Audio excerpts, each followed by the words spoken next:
And blessings. How are you doing? How are you doing, brother Conrad? Doing excellent. How are you doing, sir? Doing great. Doing great. Hey, this is an interesting show. It's a combination Beach Brothers show, Hampton Roads Black Caucus Business Meetup, and the Get On Code show. So this one is definitely going to be one for the books. Beach Brothers, HRBC, Get On Code, one Three show. times three. Look, brother, why don't you start off today with your podium? Would love to. I would love to. Now, we're in the thick of the Hampton Roads political season, and while we're running the stream team here with the Hampton Roads Black Caucus, bringing all the important politicians together, we want to hear all their thoughts as well. But we're not going to just focus just on politicians. So we're going to be bringing on our special guest tonight. But my podium is going to sort of take us right back to the topic at hand for the past year or so, and that's COVID. And I do request that all of you turn the COVID odds in your favor. Be proactively engaged with self-protection. In regard to your immune system, I say be a cheater and get an advantage on the SARS-CoV-2 virus before your body is introduced to it without protection. And I use the terms cheat and advantage simply because fighting a war with the virus need not be as fair as letting it infect you first and then developing antibodies to kill it. As we've seen since February 2020, with 42.3 million COVID cases and 697,000 deaths in the United States, COVID's not being fair with us. So there's no need to be a good sport and let it have its chance with you. For an ounce of prevention, I say get yourself vaccinated against the SARS-CoV-2 virus. Here's something to ponder. The average cost of a COVID hospital stay is over $17,000. The average cost of a round of COVID vaccination is free. And I took the Moderna mRNA vaccine. mRNA vaccines are a newer science, an injectable cocktail that teaches our cells how to make a protein of SARS-CoV-2, and it triggers an immune response in our bodies recognizing it. If the SARS-CoV-2 virus is the 2007 New York Jets, then the COVID mRNA vaccine is a videotaping staff who records the Jets' defensive play calls and gives those calls to our bodies. And our bodies are, in this case, the 2007 New England Patriots coach, Bill Belichick. With these vaccines, we're giving our bodies an advanced playbook on SARS-CoV-2, tipping the balance in our favor, greatly reducing the chances that SARS-CoV-2 can develop into a full-blown COVID and an expensive hospital stay or much less death. These vaccines do not contain eggs or gelatin or latex or preservatives. They're famously hard to preserve anyway. They're so fragile that they need to be kept at very cold temps. They're free of metals like iron, nickel, cobalt, lithium, or rare earth elements. They also don't include anything that might track you electronically. They also contain your key to reducing your hospitalization risk even before you're exposed to COVID-2. Now, for those 42.3 million US cases, there's been roughly 3 million COVID hospitalizations. That's about 7%. And for COVID deaths, that's about 1.6% of all cases.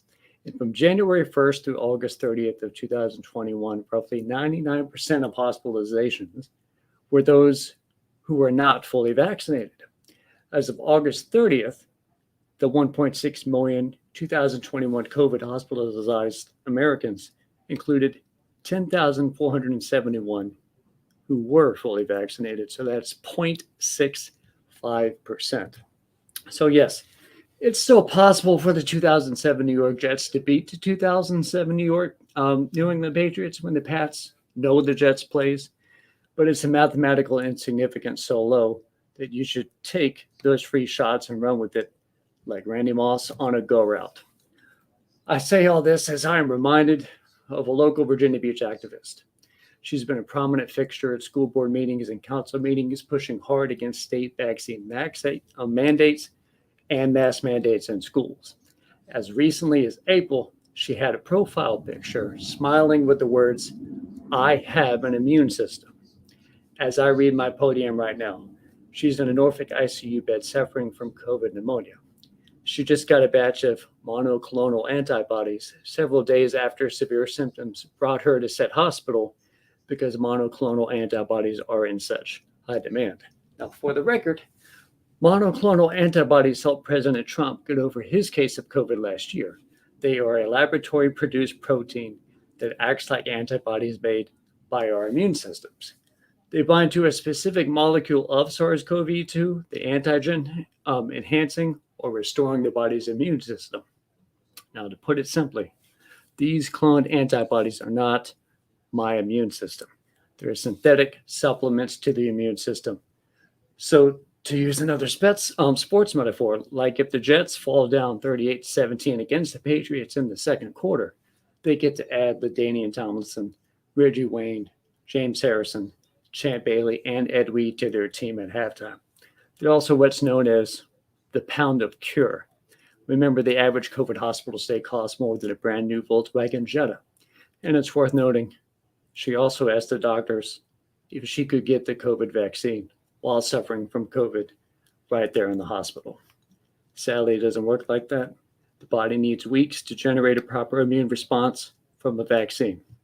And being severely sick with COVID won't help that. I can't help but sit and think about the idea of trusting one's immune system alone on this matter and not having faith in our own science's ability to fight for you. To do so for many months, and then in a painful 11th hour, want the vaccine and a monoclonal boost to your body. In those months, we heard so many stories of the same exact situation, people wishing in their sick beds that they had gotten the vaccine beforehand and wishing for it right there in their beds. Those stories provided all the forewarning a person needed to take care of their own vaccination. But all too often, a story about COVID vaccination was muted, like a nuisance reminder of it during a sports radio show while driving. The great Virginia Beach activist had the opportunity, like we all had, to get the vaccine. She decided, as we are all free to do, against doing so. Her personal decision is now further taxing our health system and our heroic frontline workers. I wish her very well. I want her to get out of this safely. But I also wish you, Beachies, and other great viewers of Hampton Roads Blackhawks channel and the Get On Code, that I want you to cheat the game, turn the immune odds all the way in your favor, and get vaccinated. And that's my podium. Intriguing. I guess just for proper form, I have to say that the HRBC is not pushing the vaccine. That's my podium. Yeah. That's his podium. That's Conrad's podium. My podium is a little different. I wanted everyone to know that when you cast your ballot in November, on the gubernatorial line item, there will be 3 candidates all over VA. They're on the screen: McAuliffe, Blanding, and Youngkin. Now, we had Youngkin on our show a little earlier. He was on our show, and he had a great discussion with us.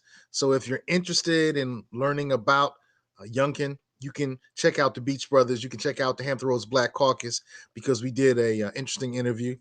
Blanding, we interviewed Blanding months ago. She'll be coming on the show soon, hopefully.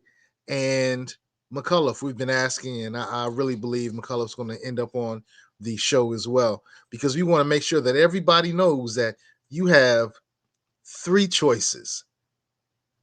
You have 3 choices. And you don't have to vote for the lesser of 2 evils. And that's my podium. Okay, so Brother Conrad, we've had some comments already. We are already going to say this front forward. If you have a comment, ask the comment, post it in the chat. We're going to, no one has to know you got vaccinated. Mr. Jeff Staples. Okay. Former guest of the show. Yeah, I like Jeff. Salute Jeff. All right, so if you have a question, you have a comment, definitely type it in the chat. We're definitely going to work with you. And now, I'm honored to say, if I had a drum, I would make a drum roll. If I was a human beatbox, I would make a beatbox. Conrad, why don't you do our great guest some justice with your introduction? Absolutely, absolutely. Right before I bring in the bio, I do want to mention that Princess was in the news this week because she did make her presence felt at that debate by interrupting it and made some news for that. So I'm glad she was able to make herself known much more to the state. Now, for tonight's guest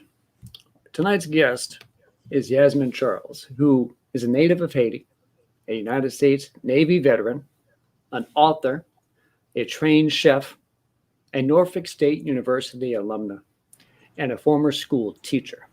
She's been featured on PBS for a Women's History Month documentary. As a culinary educator, she inspires others to have a better relationship with food. As an author, she empowers motherless and fatherless daughters around the world to rise above cultural tradition, the condition of their births, find their voices, and rewrite their own legacies. When Yasmine's not in the kitchen cooking, you'll find her advocating for Haitian migrants and for homeless veterans. Yes. She enjoys hot yoga and running outdoors, and she's here tonight to chat with us. So, Miss Yasmine, how are you tonight? I am feeling great. How are you? Thank you so much for this opportunity to speak to you. I'm really excited to just have a little chit chat about what's going on in our lives and in our world and how we can make it better. Awesome. Yes. Great. We definitely want to salute and promote the work that you're doing in the community and your business. Thank You're you. a published author. Yeah. It has a great book. Is it best-selling yet? We're working on it. Matter of fact, I just spoke to my publisher today about the title change. Let me tell you why. Yesterday, I went to my city council before my Mayor Alexander, and the rest of the members to speak on behalf of the Haitian community here in Hampton Roads. And as I was driving home, the new title came to me, and it's The Cost of Living the American Dream. And of course, the title now is Shut Up and Look Cute, Diary of a Homeless Soul. I talk about my life in Haiti and moving to America and, experiencing abuse and deportation myself and, just living in a very dysfunctional family and then join the military to travel the world. It's a beautiful, beautiful story. And so with the border crisis, happening to the Haitians, I thought my story was just perfect, really, because it really explains that there is a cost, there is a price we pay for pursuing the American dream.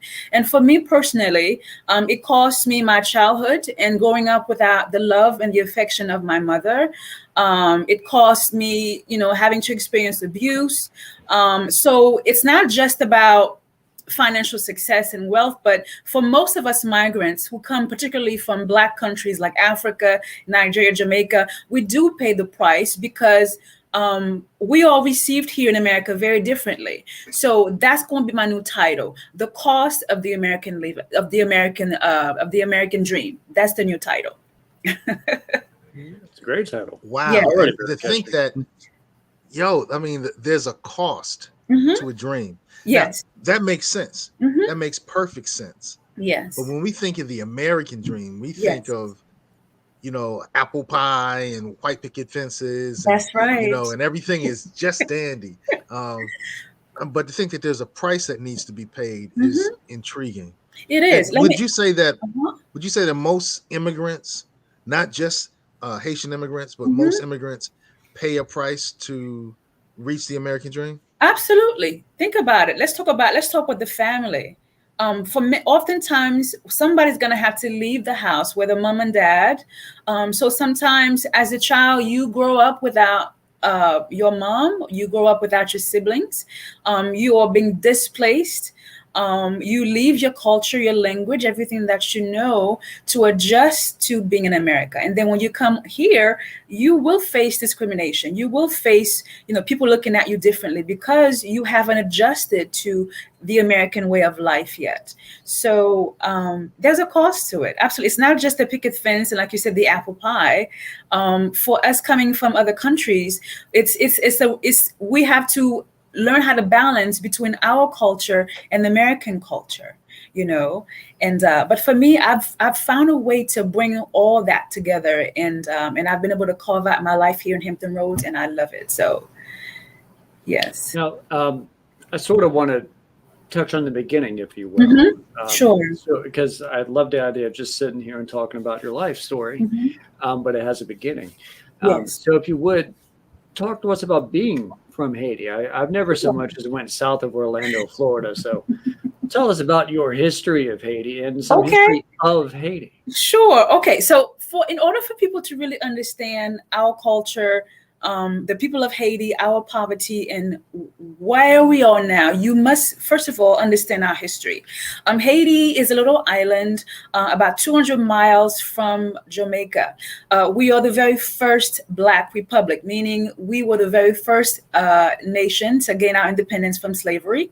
Haiti originally was the island itself belongs to the Native Americans, and the French colonized the island, and they brought African slaves to the island to work on both sugar and coffee plantations. Now, at the time, Haiti was producing 60% of the world's coffee and 40% of the world's sugar. So we were really, how do I say this? France and America were really banking on us. So now, forward some years later, in the late 1700s, there was this man named Toussaint Louverture, who was a free man, a Haitian general, who led the Haitian Revolution, which was a slave revolt. And because of that, we became a free nation. And as a result of our freedom, the Louisiana Purchase took place, because what happened was Napoleon, who was a French military leader at that time, own about 15 states within the US. And so after losing the island, after losing Haiti, he felt that there was no use for him to hold on to those states. And so he made a deal with Thomas Jefferson for $15 million.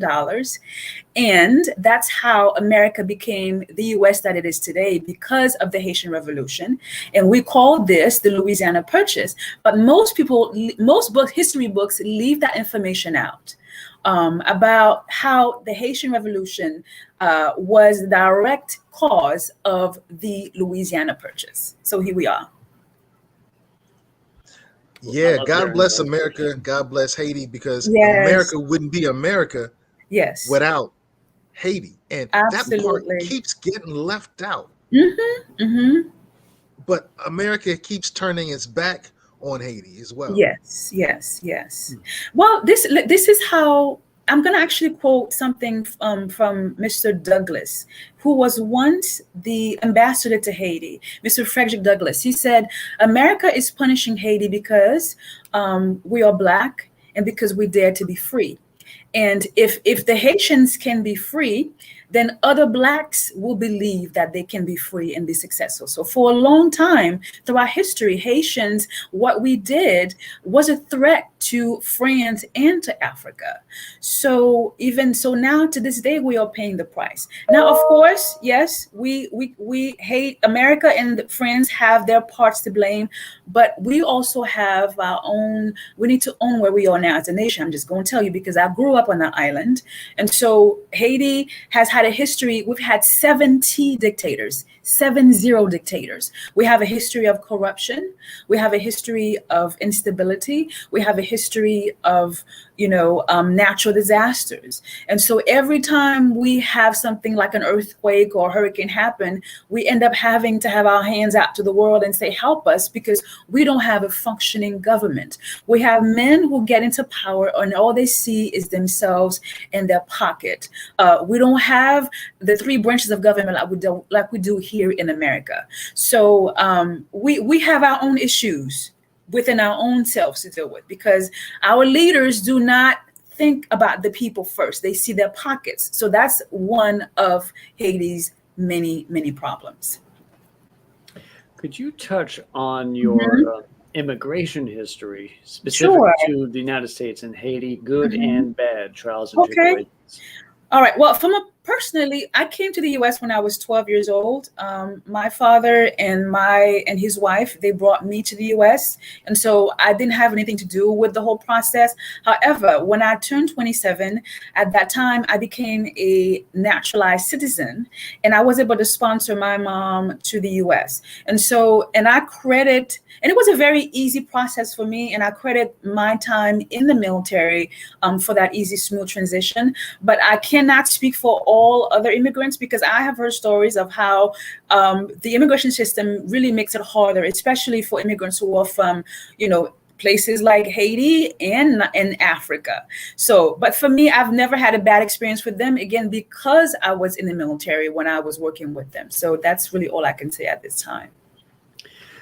Could you also touch on your comments recently at Norfolk City Council and what drove you to want to talk on it?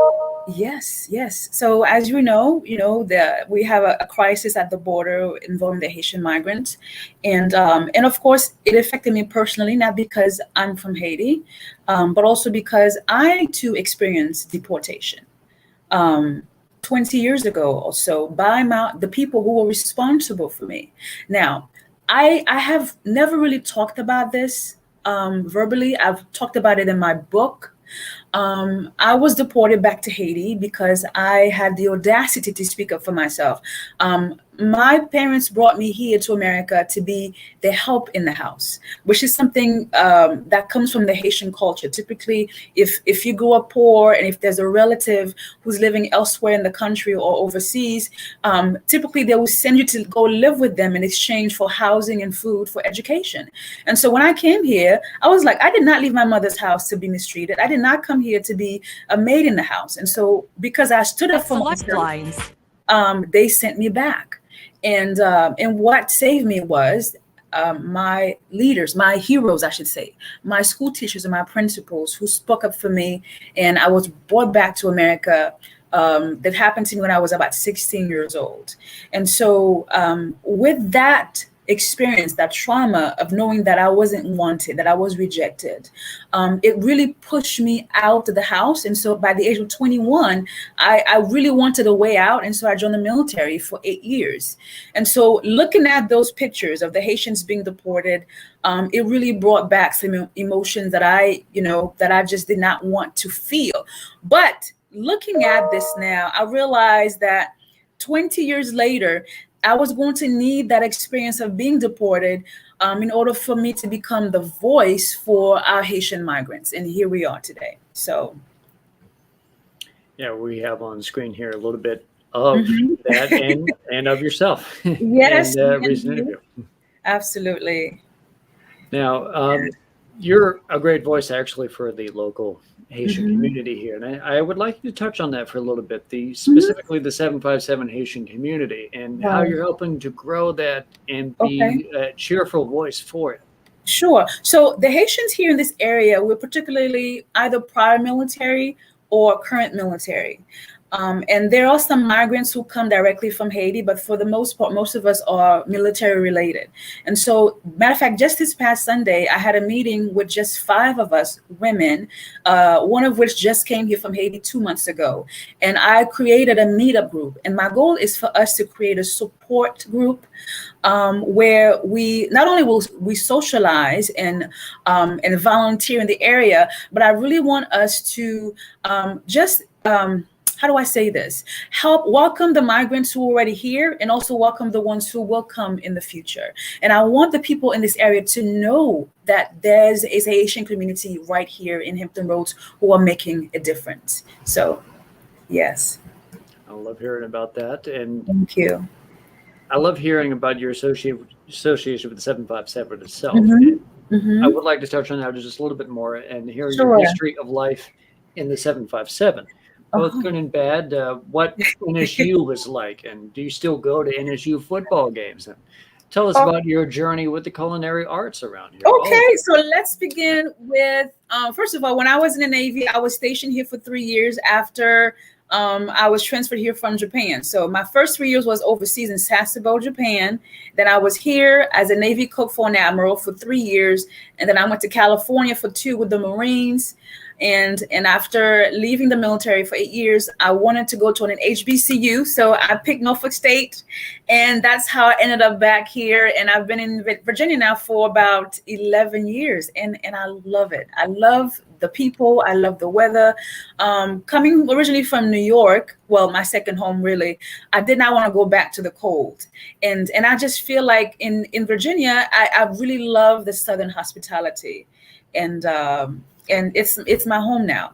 And so I went to Norfolk State and I studied nutrition and food science because I was really curious about really having a deeper understanding about food. I have a culinary arts degree from New York. This was before I joined the military. I worked as a pastry chef in Manhattan. And so when I enlisted, I knew exactly what I was going to do. I was in the kitchen as well as I did some admin in the military. And one of the joys of being in the service is apart from doing your primary job, you also do collateral duty. So I had some time to work in the office and work in finances. And so, you know, I'm an interdisciplinarian in a way. And so after college, after Norfolk State, I taught nutrition and culinary education at Stratford University for 3 years until we closed in 2019. And so, food, nutrition education is my passion. And so even after we shut it down permanently, I decided to start my own cooking show. And so I teach the same concepts now on YouTube. I teach culinary techniques. I talk about nutrition education, and I also talk about food history. So you're welcome to check me out on YouTube. It's called Yasmine's Cooking Show. And right now we're teaching on poultry. And I love it. Yes. I hate hearing about this right now because I'm fasting today. I'm doing intermittent fasting to Are cut back you? a little bit of pounds. It's just, but you hear about some great food, and I'm like, I get hungry again. So Lovely. Okay. Lovely. Okay, bye, boy. Boy, bye. Hey, we do have a question, but I definitely wanted to salute the Norfolk State Spartans. Yes. Behold. Yes. Norfolk State Spartans. Absolutely. Now, I'm a Hamptonian, Okay. but both of my children are Spartans right now, and Norfolk State employed me at one point, so I do have a lot of love for That's the Green wonderful. Dogs. Matter of fact, Hampton's homecoming game will be against Norfolk State on the 2nd of October. Yeah, so that's Yes. where I'm going to have to draw a line in the sand. So I may go to that. I may step up and check it out. And our homecoming game will be on the 16th, so I'll be there. So will I. I'm going to be part of I'm the a proud event staff. Spartan dad. Hey, look, one of the things that I think is pretty intriguing is what you stated at the city council meeting. Yes. Now, you just kind of gave us a little bit of history of Haiti. You talked a little bit about the challenges that immigrants have. But what message did you want the city to walk away with after you spoke? Absolutely. Well, I pretty much I was looking at the mayor directly because I've met the mayor, Alexander, before. Matter of fact, he introduced me at an event where Governor McAuliffe was being endorsed and I was speaking. So I told them, we have a huge Haitian population here because of the military. And there should not be a set of rules for migrants from Afghanistan and Cuba, and another set of rules for immigrants from Africa and Haiti, especially if you're dark skinned. And I told them that, first of all, we want to see Title 42 be repealed. And second of all, we ask that our Black migrants be treated like human beings. That's the most important thing. Even if you're going to deport us, treat us like human beings. Let me tell you this. When I saw those police officers on those horses, I felt like I was looking at Derek Chauvin, not on the neck of a Black man, this time on a horse chasing after his property. That was very traumatic for the Black community, you know? And one of the reasons why I'm speaking forward now, matter of fact, I got a call today from Governor Northam's office because I have been reaching out to them too. And I was given an email address to send to him a request why I want to speak to him face to face. Now, Haitian lives or Black lives. And it is the Black community that made President Biden's win possible. Number one. Number two, we have yet to see the George Floyd Act be passed. We have yet to see the John Lewis Voting Act be passed. And now we have this border crisis. Every Black person in America saw how our people were being treated. We're going to remember this, first of all, during the midterm election and the 2024 election, because again, Haitian lives are Black lives, and no president can win their office without the Black vote. So we need to clean this up. We have to clean this up. We really have to, because it's not looking good for America, and it's not looking good for the administration as we speak. And another thing I also want to say, America's problem is not Joe Biden, it's not Donald Trump, it's not any political party. America's problem is it's a matter of the heart. We need more compassion in this country. We need more understanding in this country, being accepting of different people. We need heart surgery in America.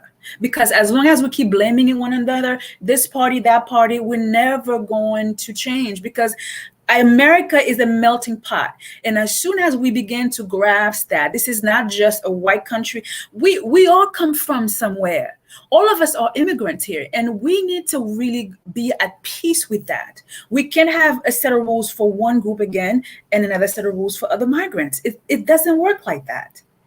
So unfortunately, here in America, it does work like that. Yeah. And that's what we need to change. And that's explicitly what needs to change. You know, there's an old saying in the Black community, if you're white, you're right. If you're brown, stick around. If you're yellow, you're mellow. But if you're Black, get back. Get back to Haiti. Wow. Get back to wherever you come. Don't just, hey, get back. And when I look at America's treatment of Haitians since the 80s, you know, since I started paying attention. Yes. And I started paying attention because one of my classmates was of Haitian descent. She was gorgeous. So I started learning a whole lot about Haiti. And of course, in my Afrocentric studies, we studied about Toussaint Louverture and what happened in 1804 and how a lot of the things that happened in terms of the civil rights era had an impact in Haiti. You know, Haiti was funding some of the slave revolts here in the United States of America. Absolutely. And so, you know, and of course, that's not something that's popular to talk about.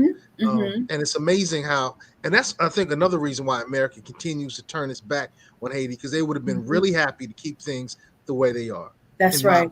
In my humble position. So when I say that that's the way it is here in the United States, you know, Joe Biden said, hey, we're a nation of immigrants and everyone get used to it. But then you see his behavior. The behavior, that's right. You see the political behavior. And you saw the same thing, you know, with President Trump. And you saw the same thing with President Obama. You saw the same thing with President Bush. Name a president. It's the history. You know, this is not new. This is nothing new. I want to say something that I heard Roland Martin say on his show the other day. He said a lot of Americans don't understand how this country works because, just like you said, I mean, they're talking about going back to your country, but folks don't understand that America works because of immigrants. There are a lot of jobs in America here that native-born Americans would not accept. Like, for instance, the chicken that we love in this country, we all love chicken. Most people who work in those slaughterhouses, in those plants, are migrants from Haiti, from South America, and construction workers. You know, we have to understand that this country works because of immigrants. You know, it's not. There's enough pie for all of us. There's enough pie for all of us. That's intriguing. But I definitely wanted to ask that question about why you felt so compelled to talk. And I'm glad to know that you possibly have the opportunity to talk with the current governor. Yes, I hope so. So I'm very persuasive in my words, and that meeting will happen. That meeting will happen. And my main focus will be to remind them. I mean, he's leaving office in November, but for the next administration, I want them to focus on the next election, 2022 and 2024, because again, Haitian lives are Black lives, and our people are going to remember this. I see that you had a chance to interview the gubernatorial candidate, Yes. Terry McAuliffe. Correct. So what were your, how do I put this so I can What was stay the discussion nonpartisan? about? What did you walk away with after the conversation with former Governor Terry McAuliffe? I mean, every candidate, they're going to say what they have to say to get our votes. But I know the governor personally because this is in my book, so there's nothing, I have no shame in sharing this, but there was a time when I experienced homelessness during my senior year at Norfolk State because I ran out of my GI Bill and the VA just would not step up for me. So I met the governor when I was staying at the Vet's House, which is a home for transitional veterans. And when I was there, I managed to get back on my feet. I started teaching and got a new car and got back into my apartment. And that's how I met him. He also spoke at my graduation at Norfolk State. And just meeting him behind the cameras, off the cameras, he's a really, really good man. His goal is, one of his many goals is to increase teacher pay. I was an educator, so I talked to him about that. We talked about the homeless veterans crisis in Virginia, in Hampton Roads. So, and again, because I've experienced it myself, that's a cause that I'm very passionate about. And he's one of those politicians who's willing to listen. He really is. He's a really good guy. He's a really good guy. Okay, well, he was willing to listen. Do you think he's willing to work for our agenda? Yes, he is. I read his book, Beyond Charlottesville. If you ever have a chance to check it out, do so, because there were parts in it that made me weep, especially just the way he handled the situation. When Trump embarrassed us, when he went before the mic and said, there are good people on both sides. I don't know if you remember that. Terry McAuliffe had to go behind him and clean that up. That same day, he lost 2 of his pilots. They died in a crash. Yep. I mean, he was an exceptional leader during that time in Charlottesville. I mean, and I'm going to give you a couple more examples. He was the one who pushed Obama to speak at the Democratic Convention in 2014, which really put him on the map. And 4 years later, he became president. He was the one who had what is that flag? The Confederate flag removed from Virginia license plate. He hired the very first Black Secretary of State in Virginia, who is now the mayor of Richmond. He has done quite a lot for the Black community. And another thing I'm going to say also, in his book, he's one of those white men who is not afraid to talk about racism in Virginia. He is not afraid to talk about that. And he's very blunt about that in his book. So his heart is in the right place, for sure.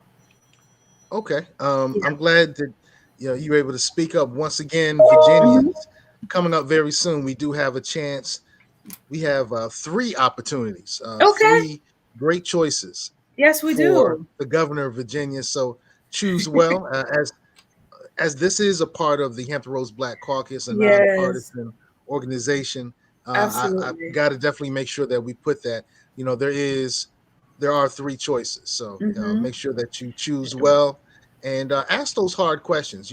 Yes, for sure. Absolutely. Heavily in support of Terry McAuliffe. That's right. So I would love to see him on this platform. In fact, I might text his, because I have his aide's phone number. I'll probably text his aide and say, hey, have you heard about the Brothers Show in Hampton Roads, and just kind of push this up, because I know they have a very busy schedule. When was the last time you talked to his campaign, to his team?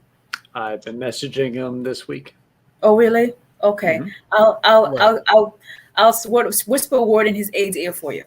Well, thank you. We appreciate that. We appreciate that.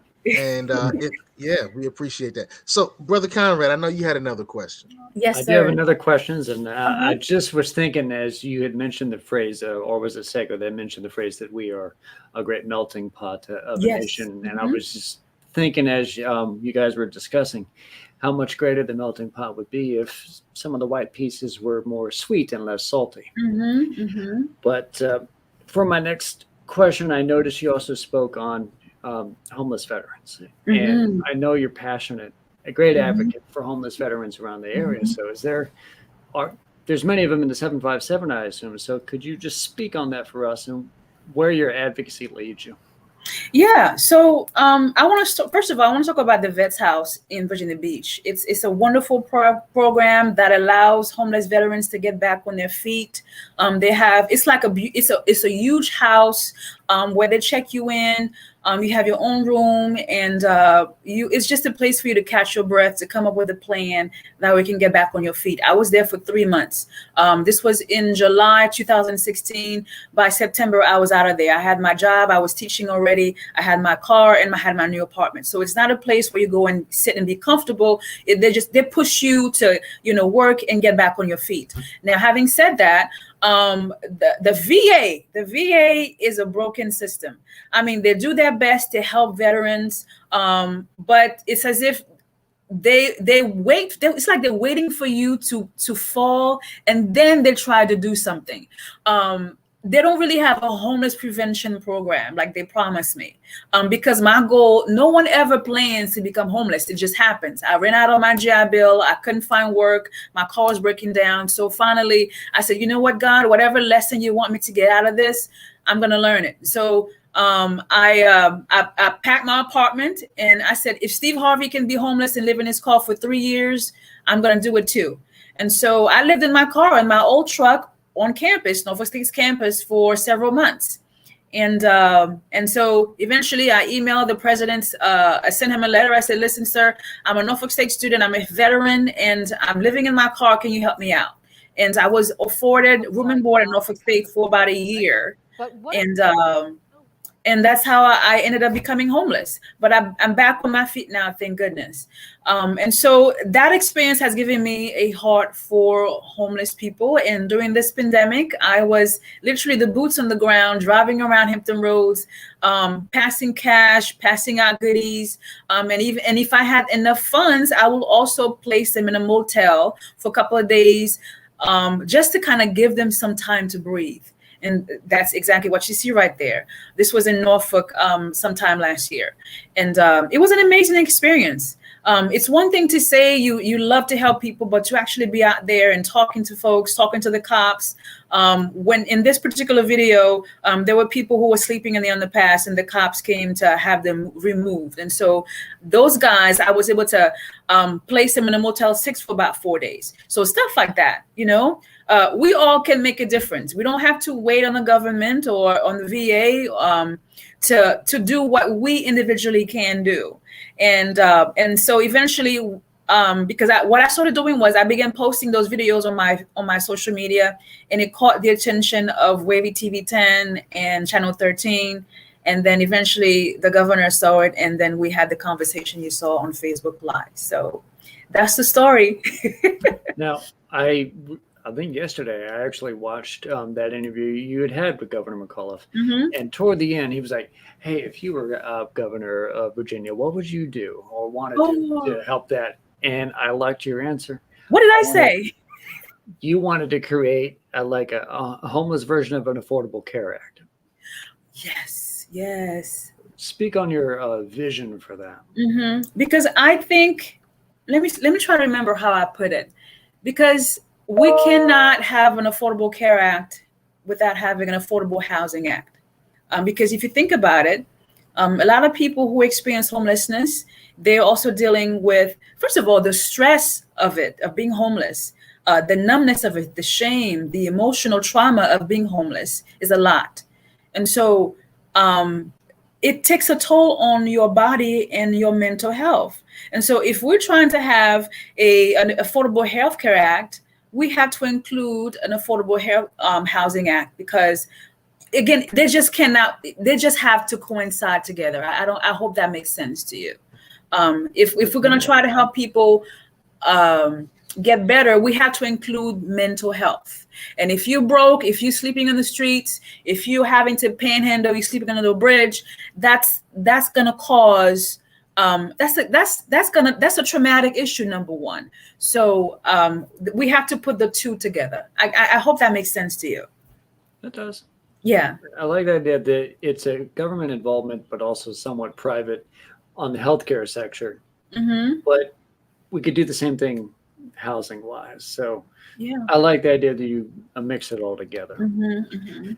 Now, I also kind of, since you had mentioned that you thought of that with Terry McAuliffe, have you considered more direct political action yourself, say joining any parties or any groups? And of course, we're going to toot our own horn here, the Hampton Roads Black Caucus, in the aims to further community goals. Oh my goodness. What is that lady who created Shonda Rhimes?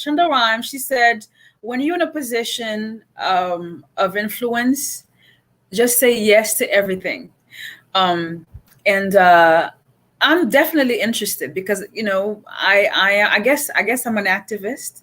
I would be open to joining the Black Caucus. I did check out your website. I think you have an event coming up somewhere late October with the president of HU.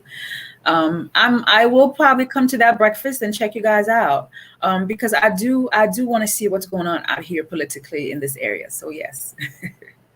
Well, that's good. That's good to hear. I'm the chair for the community action team of the Hampton Roads Black Caucus. Very nice.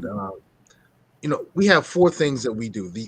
And I'm not talking about the Black Caucus. The Black Caucus really does a lot that's kind of secret, and you know, it's really not known, but it does a lot of work, you know, politically. But the community action team, we focus on 4 things. One is we're creating Black agendas for every city in Hampton Roads. Okay. So housing may be a concern in Norfolk and Suffolk. Housing is going to be a big concern, particularly for those of us of African descent in Virginia Beach very soon. But it may not be the same concern in Portsmouth.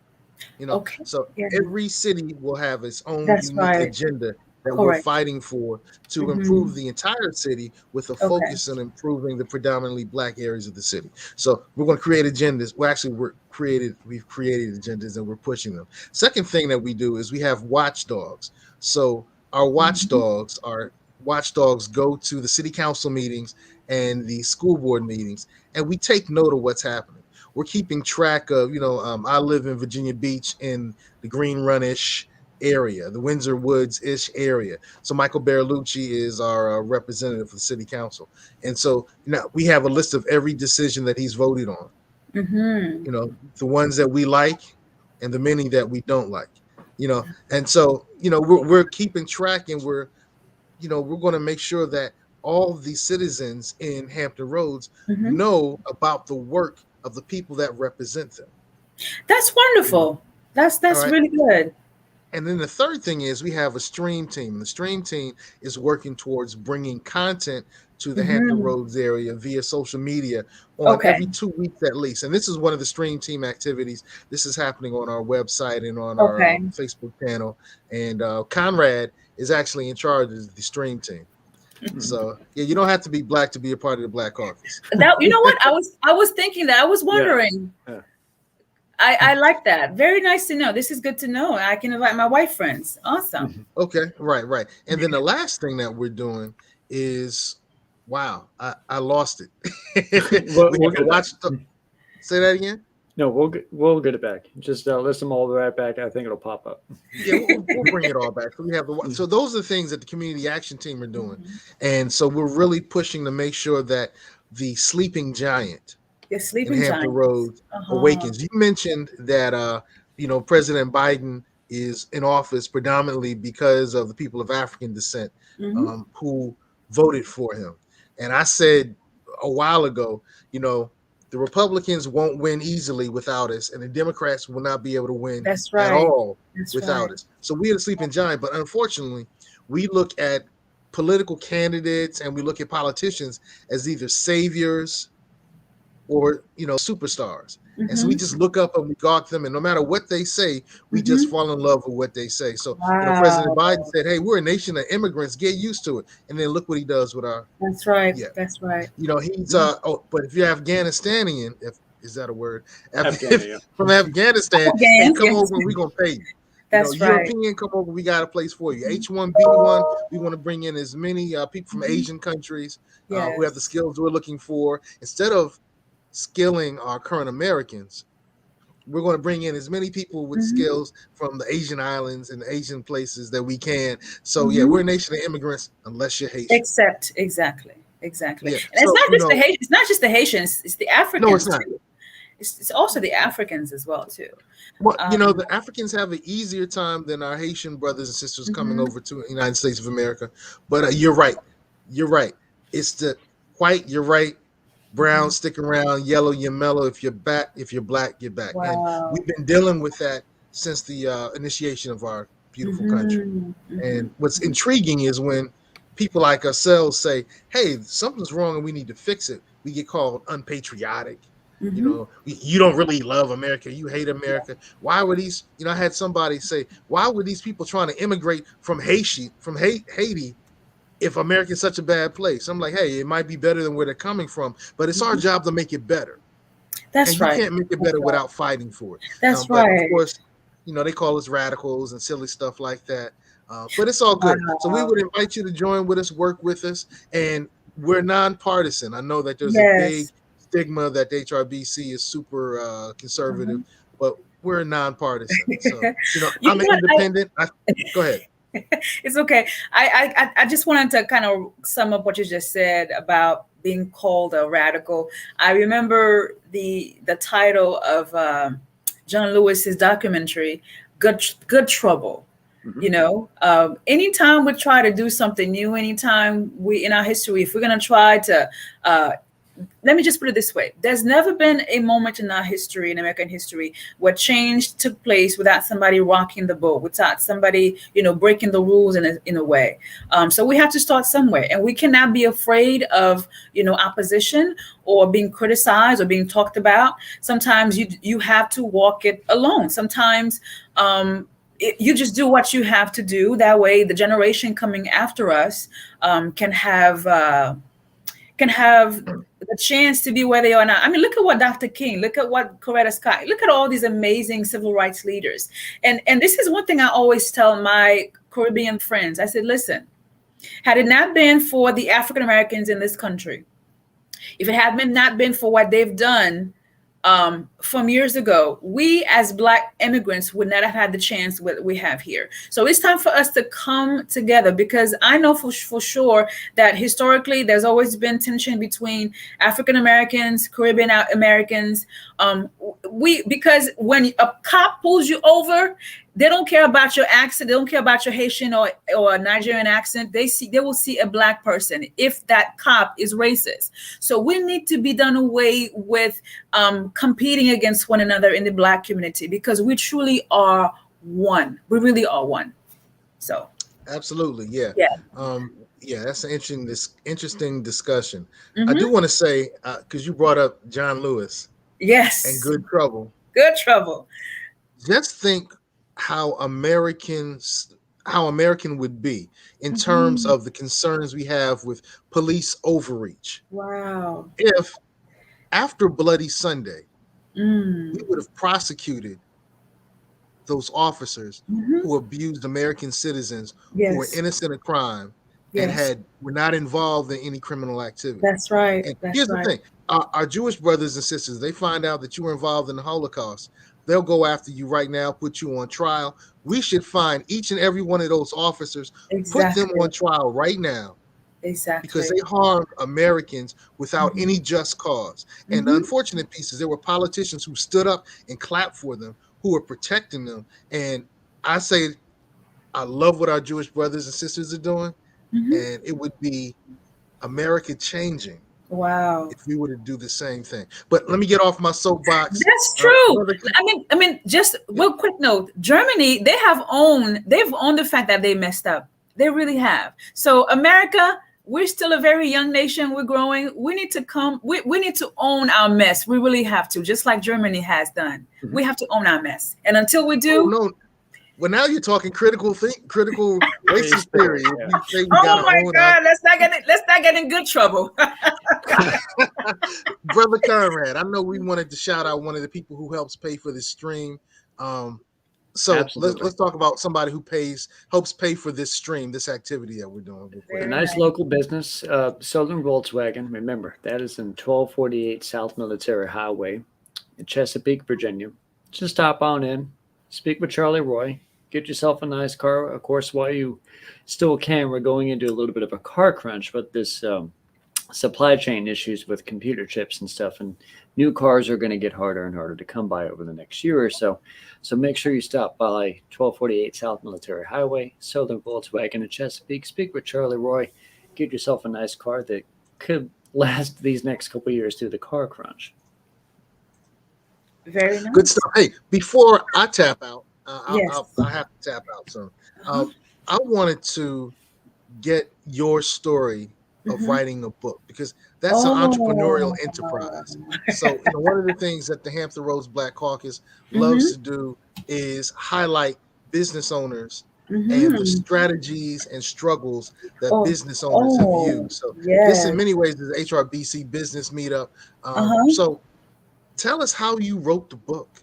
And, well, first of all, I never planned to write a book. I never had a goal to write a book. I don't know how much time we have, but real quick, I came home one night from a church revival, and at that time, I was really just trying to, I guess I was looking for clarity. I was trying to understand my own journey.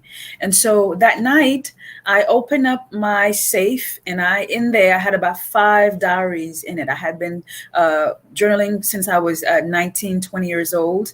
And I was trying to understand, first of all, how I ended up homeless, how I really ended up in America. And so as I began to read my life from the age of 19 all the way to 2018, I was blown away by my own story. I had written things down, experiences that I, sort of forgotten about. And I began to wonder how many women who have experienced these same things in their lives, but they just didn't have the audacity to talk about them. And so typically when you're writing a diary, you're very blunt, very honest, because you're writing for the eyes of one, yourself. And that's when I decided to turn it into a book. And so it not only just talks about my journey in Haiti, but really it's like a military version of Eat, Pray, Love, because every chapter takes the reader to a different country or different city around the world. Like there's a chapter on Nigeria, in Haiti, in Japan. I have chapters in there in Australia. And so it's a really wonderful book about overcoming challenges. But from the whole writing process, it took me about 11 months. From the beginning to end, editing and deciding on the cover, the title, the back summary. It has been a wonderful and challenging journey. But anybody out there who's watching, and if you have a book in your spirit, in your mind, just get to it, because somebody needs your story. And never I imagined that 20 years later that my book would touch the lives of so many. And I knew I had a gem after reading my book reviews on Amazon and Barnes and Noble. And especially after I changed the title, The Cost of the American Dream, it's going to skyrocket. That I know for sure. It's a really, really, really wonderful story. So if you out there, you have a book in mind, number one, believe in your story. Okay. And think about your audience, who are you going to write to, and get to work. And write your book not to make money, but you want to write your book to help change lives. And if God's will for you to be blessed in that way, then let it be. But focus on writing your book to make a difference in somebody else's life. Awesome. Now, Yes. lastly, last prepared question. If you could tell us more about your direct goals that you have for yourself in 2021, and how show viewers can follow you and follow more about you. Absolutely. Thank you, Conrad. Great question. Well, I saw grad school in the spring, in a couple of months. My focus right now is I'm working on my YouTube cooking show. So right now, honestly, I do have a job, but my true passion is to eventually have a cooking show one day on a much bigger platform. So right now, that is my passion, focusing on teaching culinary education, nutrition education on YouTube. You can find me again on YouTube at Yasmine's Cooking Show. I am also on Facebook under my name, and also on Instagram and Twitter. Yes. Awesome. And thank you for everything. In fact, it's sort of been like an honor to have you on this It's an honor three-part to be here. Beach Brothers, HRBC Get On Code show, this great tri-part show. It's been an honor to have you on, Yasmine Charles. Thank you. Thank you. Thank you for joining us. And I do hope that you'll join us beyond just the show, perhaps the group as well, and definitely stay in touch. And perhaps we'll have you on again in the future for any cool updates and partnerships. Sure. Absolutely. Absolutely. Well, thank you, Conrad, once again for the wonderful opportunity to talk to you and Mr. What was his name again? I forgot. Mr. Seiko Varner. Mr. Seiko, yes. I love it. Thank you so much. Thank you. Thank you. Thank you. You're welcome so much. And well, I hope you have a great evening. You do the same. Bye. Thanks. Bye-bye. Well, that's been it for this great tri-part show of Get On Code and the Hampton Roads Black Caucus and the Beach Brothers Show. I am Conrad Chesminer, and on parts for Seiko Varner and our guest Yasmine Charles. I do hope you all have a great evening tonight, and catch us for another great stream team event for the Hampton Roads Black Caucus as we interview more and more of our local politicians and bring them to you. So stay up with the channel, with the business meetups, the Hampton Roads Black Caucus. Also check us out on YouTube. Check us out on Facebook. Like and subscribe to all that. Make sure you are watching and staying informed. And of course, having a great night.